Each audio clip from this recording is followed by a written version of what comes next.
Irene Moreno ya lista y preparada con látigo en mano. Con látigo en mano, pero ya me tiene miedo Enrique. Ya me tiene miedo Enrique, entonces ya no lo traje. Es virtual. Sí, es virtual. Es virtual. Es vía Bluetooth. Trajiste las botas. Bueno, de entrada ya vengo un poco leather. Un poco. Así es, un poco leather. Tiene sadomasoquismo y muchísima gente se asusta con este tema porque es bien controversial. La gente piensa que es hacerle daño a la pareja o que esto implica lastimar a otra persona. Pero hay muchos mitos y realidades que hoy tú nos vas a comentar. Pues mira, es muchísimo y ojalá pudiéramos de pronto poder tener casi una serie de programas sobre esto que se llaman expresiones comportamentales de la sexualidad. Es decir, son maneras en que la gente siente placer y que tienen una parte fundamental, que es el acuerdo. Claro. Estos temas tienen que ver con el consenso. Si yo quiero tener una práctica que sale de lo convencional, tengo que ponerme de acuerdo con mi pareja para que esto se haga de una manera consensuada, de una manera segura.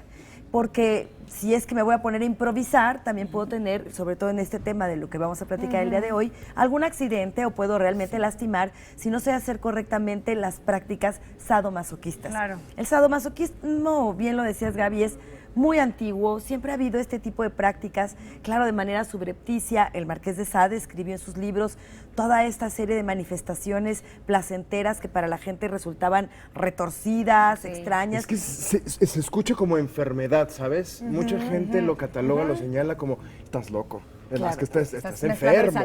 Tienes un problema. Claro, y no tiene nada que ver esto, ¿no? Fíjate que no. Cuando se habla de sadomasoquismo puede haber alguna confusión. Se habla, por ejemplo, de relaciones sadomasoquistas cuando hay abuso. ¿No? Una relación sadomasoquista desde el punto de vista de la psicología, por ejemplo, tiene que ver con alguien que abusa y con alguien que es la víctima, con alguien que es lastimado contra su voluntad y con alguien que somete. Pero en el caso del sadomasoquismo, cuando lo hablamos como una expresión de la sexualidad, como una forma de sentir placer, no tiene nada que ver con esto. Tiene que ver con una idea diferente y además divertida en muchas ocasiones de la sexualidad y del placer. Es que yo justo fuera del aire, que yo no conozco mucho este tema, yo me puedo confundir y yo decía, no es algo que a lo mejor se puede prestar a que, ok, sí es consensuado, pero a lo mejor como tú eres el sumiso, entonces pues yo me paso y de repente te pego de más. O sea, esa es mi idea, ¿eh? Obviamente aquí la experta eres tú, es como una pregunta al aire. ¿Podría suceder esto que a lo mejor, como tú dices, lo practique alguien que no tenga idea cómo practicarlo y pase del placer a un golpe más fuerte o algo más fuerte? Bueno, puede suceder, claro, si no se hace con la conciencia y con el conocimiento.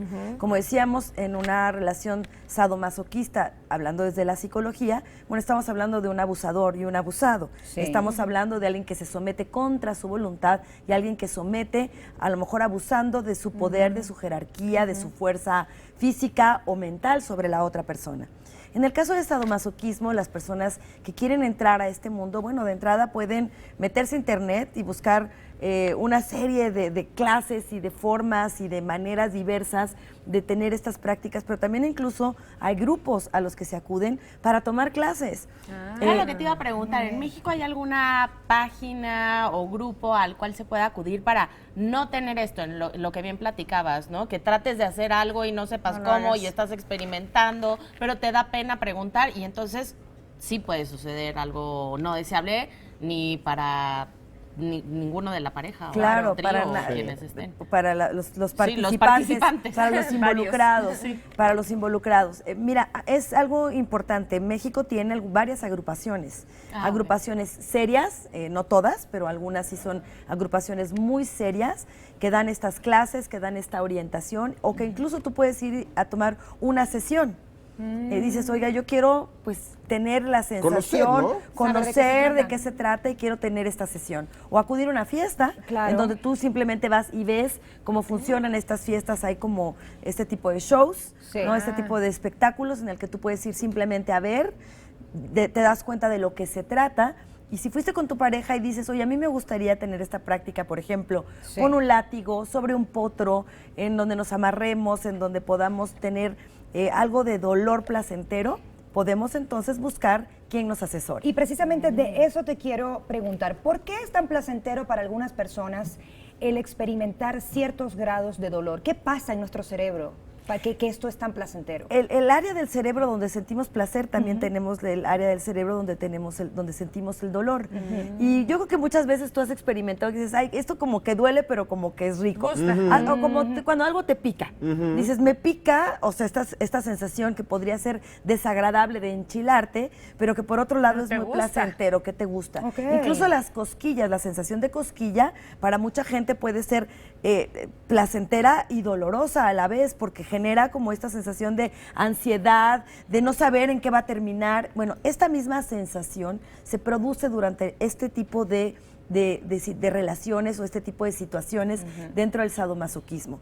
Como decimos, esto tiene que ir poco a poco. Si tú quieres practicar o quieres saber cómo es que se hacen estas prácticas, no es que de entrada llego, te amarro y te agarro a latigazos. Sí, no. Claro. Es que de entrada nos ponemos de acuerdo, ponemos reglas, sabemos hasta dónde cada quien tiene un umbral de dolor distinto. Sí. Lo que para mí puede ser muy doloroso, para Liliana puede ser pues cosa de nada. Ni siquiera lo sentiste. Sí. Entonces, bueno, aquí es importante saber que yo me tengo que conocer, que tengo que aprender a conocer a mi pareja, que tenemos que ir poco a poco probando. A lo mejor un día decidimos que vamos a jugar a las nalgadas. Y entonces yo tengo que saber escuchar a mi pareja y saber entender cuando esa persona me dijo ya, porque ese ya es ya. Para eso hay algo que se llaman palabras de seguridad, porque eventualmente tú dices ya, pero tú quieres seguir, ¿no? Ya, por favor, puede significar sigue. Esto me gusta, porque la idea incluso de que eres sometido a pesar de tu voluntad, la idea, aunque tú estés ya de acuerdo con la pareja, puede ser sumamente excitante. O sea, te pones de acuerdo con palabras antes, ¿no? Entonces, hay una palabra de seguridad que puede ser naranja, ¿no? Naranja. Cuando yo diga naranja, ese es el verdadero ya. Entonces yo puedo estar diciendo ya, por favor, porque incluso puede ser excitante. En esta relación, el que está haciendo, digamos, el papel del sádico o del dominante, puede ser muy excitante saber que está sometiendo, ¿no? Y que el otro le diga, ya, por favor, déjame, y el otro siga. Esto puede ser excitante, pero ya fuera del juego, si yo digo naranja, significa que realmente tengo que parar, que realmente ya me empezó ya empecé a sentir angustia, ya empecé a sentir dolor. Sí, ya te asustas, ¿no? Sí, ya dejó de ser placentero. Dejó de ser placentero. Para eso entonces sí hay que tomar como ciertas precauciones, conocer muy bien a la pareja, y algo que debe existir fundamentalmente en quienes hacen este tipo de prácticas, y es la confianza. Porque tú estás poniendo en el otro la responsabilidad de ese placer. ¿Qué tal que estés amarrada o esposada a algo? Con la boca tapada. Con la boca tapada, y que luego esta otra persona esté muy en su rol de sádico y no quiera detenerse. ¿Qué haces si no tienes la boca tapada? Entonces tú tienes que tener alguna seña con los ojos, con las manos, con el pie, con lo que tengas libre para poder dar esta señal, y la persona tiene que estar atenta. Por eso en este tipo de relaciones debe haber, como decimos, confianza, respeto, reciprocidad y, bueno, pues sobre todo conocimiento e información. ¿Por qué es placentero? Hay gente incluso que puede tener un orgasmo a través de la nalgada o a través de este tipo de prácticas, así es. Y quiero decirles que incluso no para todas las personas esto termina en una relación sexual coital. Muchas veces la sola práctica puede ser lo suficientemente placentera para no llegar ni siquiera a tener un encuentro que termine en un coito. Esto es alguno de los mitos. Pensamos que siempre terminan en relaciones sexuales coitales y no necesariamente. No necesariamente. Con el puro juego puedes llegar al orgasmo. Puedes llegar al orgasmo o sentir suficiente placer.